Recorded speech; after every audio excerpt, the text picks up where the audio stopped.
everyone, it's Robin, Art Silent Crafts, and welcome to my studio.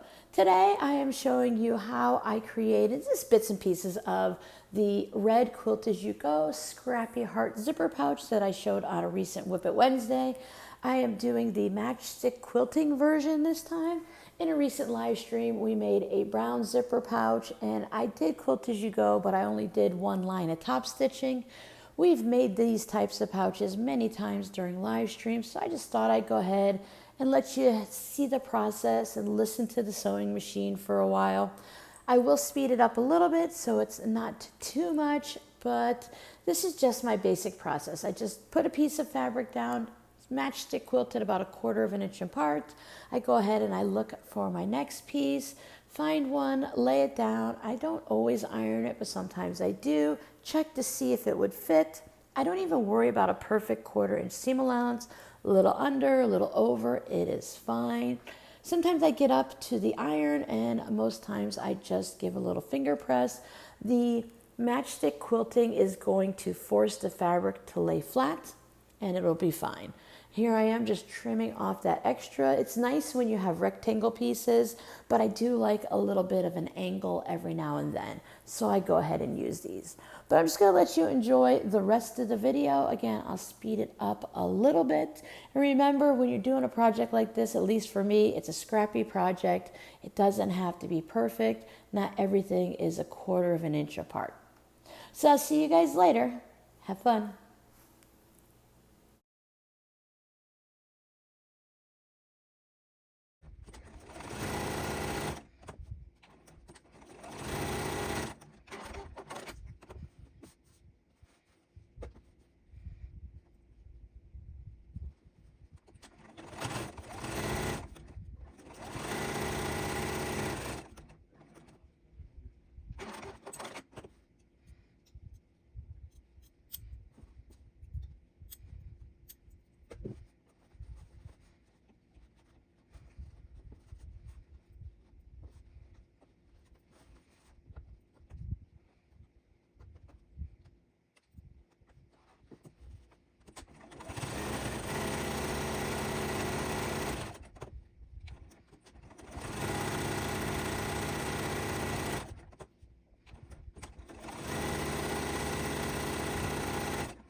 because it's cotton batting, I can just go ahead and press right on it.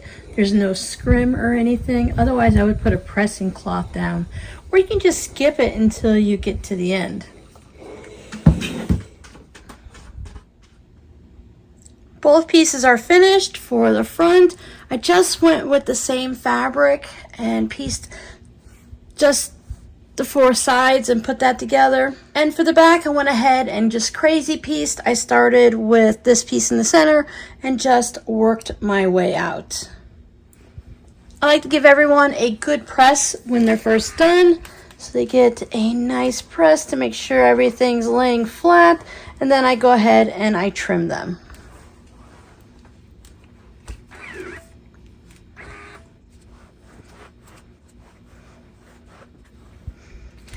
I don't know when you're going to see the unboxing of this Liso iron, if you've already seen it or not. But if you're looking for these irons and the big guy is a little bit out of your price range, I feel like I don't have the small one in front of me yet. I kind of want to get the matching one. But I think the small one, as they call it a project iron for a reason, the big one is great for pressing a lot of space like this, but that small one that just kind of fits in the palm of your hand a little bit bigger, that it would be great for pressing seams and stuff. Pressing a 1.5 inch quarter square triangle block might be a little bit difficult with this big boy. When I first started this project, I did have a basic idea of the size of project I was going for. That's why I cut my batting to a certain size. But at this point now that everything's been so heavily quilted, I have to decide what size I want to do everything. Did I show you that I went ahead and I cross-hatched the heart in white? And then, let's see on this guy. Everybody else got something similar to Matchstick quilting in red.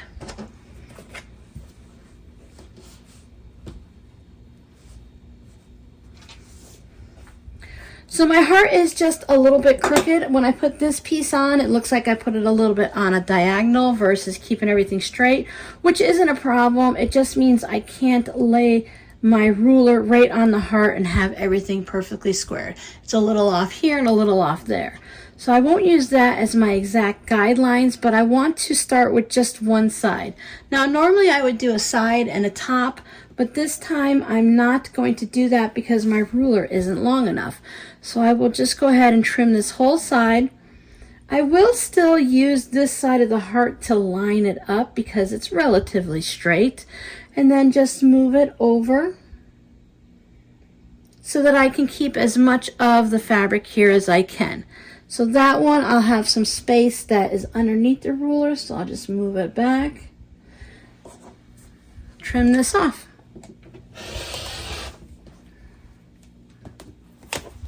Of course, you can bring out a bigger ruler to do this. Maybe you have a larger square, like I have my 20.5 inch square, but that's a little bit big to be maneuvering on the table right now.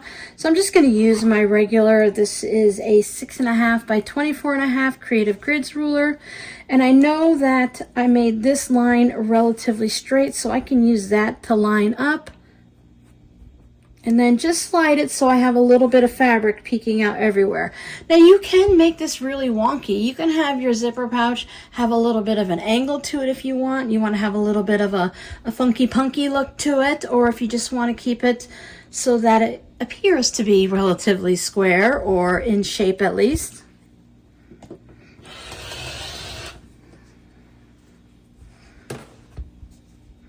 Now I can actually use my 12.5 inch ruler in this section, which I just find it easier to use the square ruler. You can use your mat if that's what you'd like to do. In the past, I relied a lot on my mat when cutting out my tote bags and trimming them down, but that's why I purchased the 20.5 inch square ruler so that I can use that for my tote bags. So you could line it up here on your mat. Make sure you're lined up and then choose where to cut here.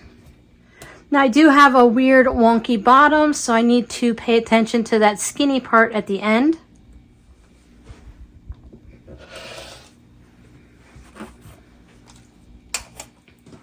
So the front of my pouch now measures, oh look at that, that's nice.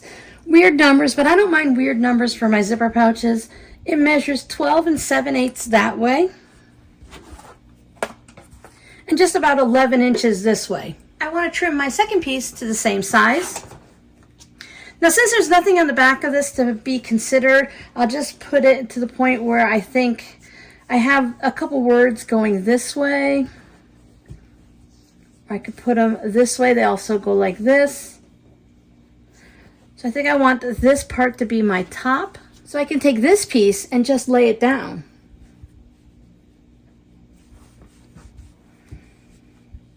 And it looks like the heart piece on the outside is bigger than my background piece, which is fine. If I put it on an angle a little bit, I can almost have them be the same size. So I can just take this, scooch it just a little bit over so that I'm even on both bits there. I want to make sure I'm trimming from the top and the bottom, even if it's just a little. Now, if your pouches are just a smidge off in size, it's going to be okay. You're going to lose that in the seam allowance. It's not like an actual quilt where it has to be perfect.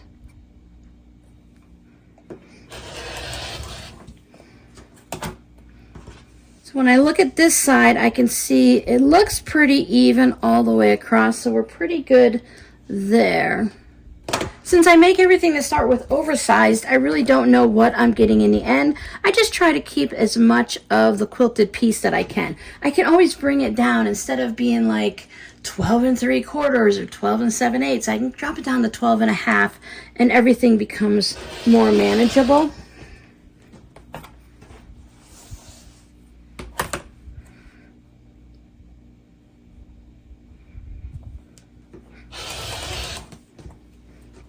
But just by using one piece to trim the other piece, you're going to get two pieces out of the same, no matter what size they happen to be. Now for my lining, I just chose this gray seashell fabric because it's fun. It has a little bit of a pink hue to it, I think sometimes, or it's just reflecting off of all of the red I've got going on here. I'd like to cut both pieces at the same time since they're an odd shape. So let's see if they'll fit on there. Oh yeah, no problem. I like to do a rough trim just to make it easier and get rid of all of this excess that I have here. Now this can get added back to the bolt. It can go into the gray scraps, the neutral scraps, whatever you happen to have, a mixture of everything because there's some smaller pieces. Make sure you give your lining fabric a good press, of course.